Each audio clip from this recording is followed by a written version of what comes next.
आधी रात के ठीक 12 बज रहे थे। गांव के ऊपर काले बादल इस तरह मंडरा रहे थे जैसे पूरा आसमान किसी अनहोनी का इंतजार कर रहा हो। तभी अचानक पूरे गांव में मंदिर की घंटियां अपने आप बजने लगी। टन टन टन, इतनी तेज आवाज की हर किसी की नींद टूट गई। लोग डर के मारे अपने घरों से बाहर झांकने लगे, लेकिन बाहर सिर्फ घना अंधेरा दिखाई दे रहा था। हवा अब पहले से भी ज्यादा ठंडी हो चुकी थी। ऐसा लग रहा था जैसे कोई अनदेखी चीज गांव की गलियों में घूम रही हो। उसी समय मेघना की आंख अचानक खुली। उसकी सांसें तेजी से चल रही थी। उसने सपना देखा था कि कोई उससे लगातार एक ही बात बोल रहा है, तुम्हें वापस आना होगा। मेघना घबरा कर उठ बैठी। तभी उसने देखा कि उसके कमरे का दरवाजा धीरे धीरे अपने आप खुल रहा है। चर्रक, दरवाजे के पीछे सिर्फ अंधेरा था, लेकिन ऐसा लग रहा था जैसे कोई वहाँ खड़ा उसे देख रहा हो। तभी अचानक कमरे के बाहर से पायल की आवाज सुनाई दी। छन छन छन। मेघना का दिल जोर जोर से धड़कने लगा।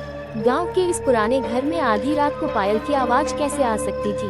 उसने धीरे धीरे हिम्मत करके बाहर झांका, लेकिन बाहर कोई नहीं था। तभी नीचे आंगन में किसी के चलने की आवाज आई। मेघना डरते हुए सीढ़ियों से नीचे उतरी। पूरा घर अंधेरे में डूबा हुआ था। सिर्फ बाहर से आती हल्की चांदनी आंगन में पड़ रही थी। तभी उसकी नजर आंगन के बीचों बीच खड़ी एक औरत पर पड़ी। लंबे खुले बाल, सफेद कपड़े और पीठ मेघना की तरफ। मेघना डर के मारे वही जम गई। तभी वह औरत धीरे धीरे पलटने लगी। जैसे ही उसका चेहरा दिखाई दिया, मेघना की चीख निकल गई, क्योंकि उस औरत का चेहरा बिल्कुल मेघना जैसा था। वही आंखें, वही चेहरा, वही मुस्कान। मेघना पीछे हटने लगी, लेकिन तभी वह औरत अचानक गायब हो गई। अगले ही पल मेघना के कान में किसी की फुसफुसाहट गूंजी, तुम्हें सब याद आ जाएगा। मेघना घबराकर पीछे मुड़ी, लेकिन वहाँ कोई नहीं था। तभी अचानक ऊपर से इशिता की जोरदार चीख सुनाई दी। मेघना, जल्दी ऊपर आओ। मेघना भागते हुए कमरे में पहुंची तो देखा कि इशिता खिड़की की तरफ डर से कांप रही थी। वो बाहर। मेघना ने खिड़की से बाहर देखा और उसकी आंखें फटी की फटी रह गईं। बाहर गांव के बीचों बीच 4 काले साए खड़े थे। उनके कंधों पर वही पुराना ताबूत था, और इस बार उनकी आंखें पहले से भी ज्यादा लाल चमक रही थी। तभी ताबूत धीरे धीरे खुलने लगा। गांव में अचानक औरतों और बच्चों की चीखें गूंजने लगी। लोग अपने घरों के दरवाजे बंद करने लगे, लेकिन तभी एक आदमी भागता हुआ चौक की तरफ आया। बचाओ बचाओ। उसके पीछे कुछ था, कुछ ऐसा जो अंधेरे में साफ दिखाई नहीं दे रहा था। तभी अचानक वह आदमी हवा में उछल गया, जैसे किसी ने उसे पकड़ लिया हो। अगले ही पल उसकी दर्दनाक चीख पूरे गांव में गूंज उठी। लोग डर के मारे कांपने लगे। तभी गांव के चौक पर खड़े निशिर मोलो धीरे धीरे उस आदमी की तरफ बढ़ने लगे। उनके कदमों की आवाज पूरे गांव में गूंज रही थी। थक थक थक, और फिर अचानक सब शांत हो गया। कुछ सेकंड बाद वही आदमी जमीन पर गिरा, लेकिन अब उसका शरीर पूरी तरह सफेद पड़ चुका था। उसकी आंखें खुली हुई थी और चेहरे पर ऐसा डर था जैसे उसने मौत को सामने से देख लिया हो। ये देखकर गांव वाले चीख पड़े। मुखिया कांपती आवाज में बोला, अब कोई नहीं बचेगा। तभी गांव के बाहर वाली पहाड़ी से आग की तेज लपटें उठती दिखाई दी। पूरा आसमान लाल हो गया। अनुज तुरंत बोला, ये आग जंगल की तरफ से आ रही है। तभी बड़े तांत्रिक गांव में पहुंचे। उनके चेहरे पर चिंता साफ दिखाई दे रही थी।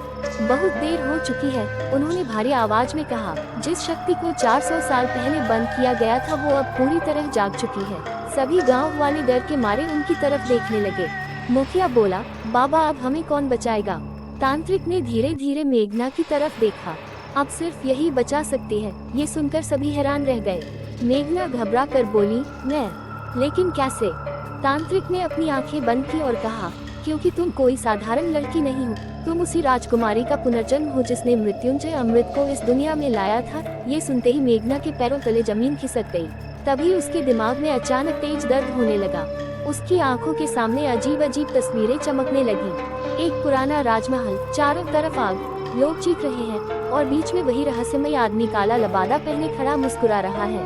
उसके हाथ में वही डरावना गुड्डा था। तभी वह आदमी धीरे धीरे अपना चेहरा ऊपर उठाता है और मेघना डर के मारे कांप उठती है, क्योंकि उसका चेहरा इंसान का नहीं था। उसकी आंखें पूरी तरह काली थी और मुंह से अजीब काला धुआं निकल रहा था। मेघना अचानक चीखते हुए जमीन पर गिर गई। तभी आसमान में जोरदार बिजली कड़की, और उसी पल गांव के बीचों बीच खड़ा बरगद का पेड़ अपने आप हिलने लगा। उसकी शाखाओं से काला धुआं निकलने लगा। गांव वाले डर के मारे पीछे हट गए। तभी पेड़ के अंदर से किसी की डरावनी हंसी गूंजी। हाँ हाँ हाँ। वह आवाज इतनी भयानक थी कि लोगों के कानों से खून निकलने लगा। बड़े तांत्रिक तुरंत मंत्र पढ़ने लगे, लेकिन तभी अचानक उनके हाथ कांपने लगे। उन्होंने डरते हुए कहा, वो आ चुका है। तभी बरगद के पेड़ के पीछे से धीरे धीरे एक विशाल काला साया बाहर निकला। उसकी लंबाई इंसानों से कई गुना ज्यादा थी। उसकी आंखें आग की तरह जल रही थीं और उसके हाथों में वही पुराना ताबूत था। जैसे ही उसने मेघना की तरफ देखा, उसके चेहरे पर डरावनी मुस्कान आ गई। आखिरकार तुम वापस आ गई राजकुमारी। ये सुनते ही पूरे गांव में खौफ फैल गया। अगर आपको ये डरावनी कहानी पसंद आ रही है तो हमारे YouTube चैनल को जरूर सब्सक्राइब करें, क्योंकि आगे जो होने वाला है वो पहले से भी ज्यादा खतरनाक और रहस्यमय होगा।